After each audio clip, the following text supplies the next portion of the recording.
ఇప్పుడు ఇందులో నాకు ఒక అనుమానం, మామూలుగా ఇప్పుడు మునివరుల గురించి మనం ఇందాక మాట్లాడుకున్నాం, సప్త ఋషుల గురించి.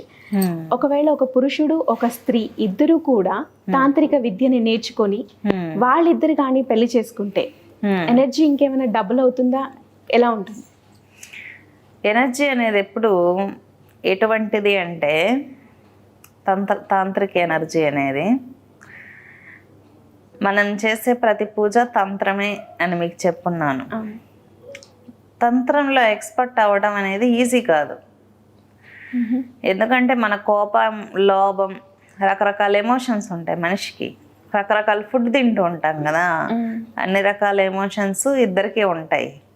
కాబట్టి ఇద్దరు మ్యారేజ్ చేసుకున్నప్పుడు ఏంటంటే వజ్రోళి, సహజౌళి అనే ప్రక్రియలు ఉంటాయి. మగవాళ్ళు అయితే వజ్రోళి ప్రక్రియ ద్వారా తనలో ఉన్నటువంటి కామశక్తిని ఊర్ధ్వ రేతస్సుకు తీసుకుని వెళ్ళి ఆధ్యాత్మిక శక్తిగా మార్చుకోవడాన్ని వజ్రోళి ప్రక్రియ అంటారు.